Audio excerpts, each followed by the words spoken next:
तो hello students, आज जो हम लोग टॉपिक करेंगे वो ह्यूमन ब्रेन, नया बुक का chapter 6 and old version book का चैप्टर नंबर 7। आज इस टॉपिक में हम लोग बहुत कुछ नया जानने वाले हैं।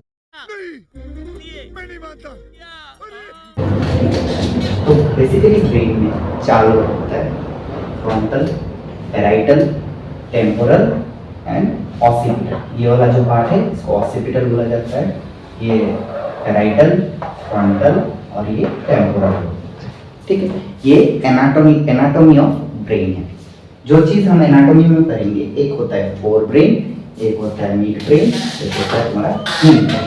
ठीक है, जितना भी हमारा स्पीच, बात करना, थिंकिंग, ये सब कौन कंट्रोल करता है? हमारा सेरिब्रम, जो कि फ्रंट ब्रेन का पार्ट है। एक है सेरिब्रम, एक है हाइपोथैलेमस होता है। तो जो सेरिब्रम है ये स्पीच कंट्रोल करेगा, थिंकिंग को कंट्रोल करेगा, इमोशंस को कंट्रोल करेगा, रीजनिंग को कंट्रोल करेगा।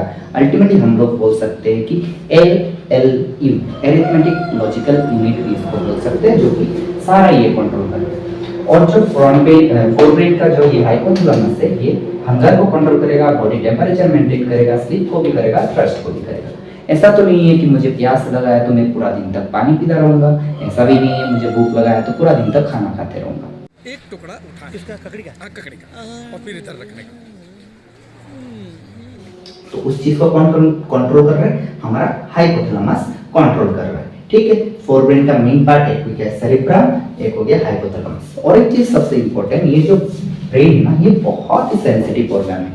ठीक है, तो इसको प्रोटेक्ट करने के लिए आउटर में कवरिंग रहता है। इस कवरिंग को हम लोग क्रेनियम बोलते हैं, या फिर सिंपल लैंग्वेज में स्कल भी बोल सकते हैं। अभी चलते हैं मिड ब्रेन के बारे में जानने के लिए। क्लास 10 का चैप्टर में मिड ब्रेन के बारे में इतना तो नहीं है, फिर भी मैं बोल देता हूँ कि मिड ब्रेन जो ऑडिटरी एंड विजुअल कंट्रोल करता है। पकड़ लो कोई इंसान आपको पीछे से बुला रहा हो तो आप क्या करोगे? पीछे घूम के देखोगे, that is control by our midbrain. और एक इम्पोर्टेंट सबसे टॉपिक है जो है तुम्हारा हिंड ब्रेन।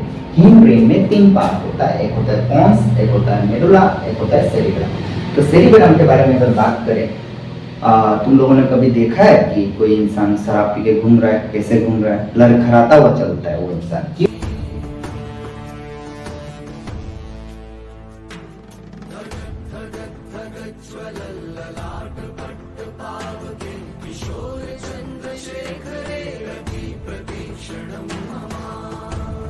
ये सेरिब्रम के वजह से। जब कभी भी सेरिब्रम में कुछ भी प्रॉब्लम आ जाता है, over drinking, consumption of alcohol से क्या होता है, ये सेरिब्रम में कुछ इफेक्ट आ जाता है, जिसके दौरान बॉडी का जो बैलेंस है ना, बॉडी पोस्चर, स्टेट माइंड में नॉर्मल इंसान जब वॉक करेगा और अल्कोहल कंज्यूम करने के बाद जब वो इंसान वॉक करेगा, उसमें थोड़ा डिफरेंस रहता है। क्यों?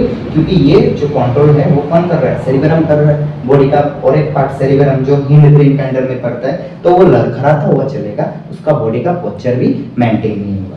उसी तरह से जो पोन्स एंड मेडुला है वो कंट्रोल किया, वो इनवॉलंटरी एक्शन को कंट्रोल करेंगे, जैसे कि तुम्हारा स्लीप, ब्रेथ, हार्ट बीट, इनको इनवॉलंटरी कहा जाता है, क्योंकि ये हमारे कंट्रोल में नहीं है। या फिर तुम कर सकते हो क्या? चलो सर, आज 2 दिन के लिए मैं हार्ट बंद कर दूंगा और 3 दिन बाद फिर से हार्ट चला दूंगा।